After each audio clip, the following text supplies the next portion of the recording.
அதனாலதான் வந்து இருந்து பேசுறாங்க. 3.5 நிமிஷம் தான் பேசினாரு. ஏன் 35 நிமிஷம் பேசினதெல்லாம் நீ செஞ்சிட போறீங்களா? 35 நிமிஷம் பேசிட்டா அவர் என்னெல்லாம் பேசினாரோ எல்லாத்தையும் நீங்க செஞ்சிட போறீங்களா? இப்போ 3.5 நிமிஷம் பேசினதுலே தெளிவா பேசியிருக்கிறார்.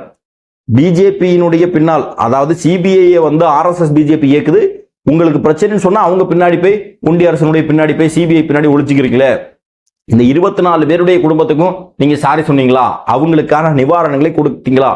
இதுல அந்த ஆர்ப்பாட்ட களத்துல அந்த பாதிக்கப்பட்ட ஒரு குடும்பத்தை சேர்ந்த ஒரு பெண் பேசுறாங்க. நாங்கெல்லாம் ஏழை, எங்களுக்காக நீதி கேட்க யாருமே இல்லை.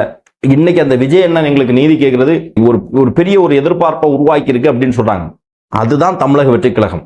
தமிழ்நாடு செய்தி மட்டும் கிடையாது, தேசிய அளவில் இன்னைக்கு செய்திகள்ல தமிழ்நாட்டினுடைய இந்த காவல் நிலைய படுகொலைகளை பத்தி தான் பேசப்படுகிறது. ஒரு நிமிஷம், நீங்க 3.5 நிமிஷம் தான் அவர் பேசினாரு சொன்னீங்க இல்லையா? 3.5 நிமிஷம் இல்ல, அவர் மௌனமாவே அந்த இடத்துல வந்து நின்னாலும் அது பேசு பொருள்.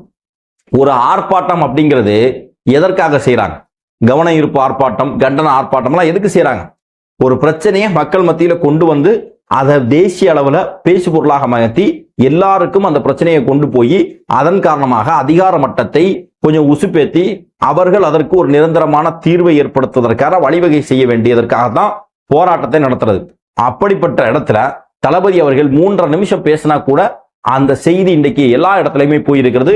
நீதிமன்றம் பார்த்திருக்கும், நீதிபதிகள் பார்த்திருப்பாங்க, காவல்துறை பார்த்திருக்கிறது, உளவுத்துறை பார்த்திருக்கிறது, அரசு பார்த்திருக்குது, எல்லாமே பார்த்திருக்குதுன்னு சொன்னா இனியும் இதே மாதிரியான பிரச்சனைகள் வராமல் இருப்பதற்கான ஒரு மிகப்பெரிய வழிமுறை தான் இது அப்படிங்கிறது தெரிந்து கொள்ளுங்கள். இன்னொன்று, அது ஒரு சொற்பொழிவு நிகழ்ச்சி எல்லாம் கிடையாது.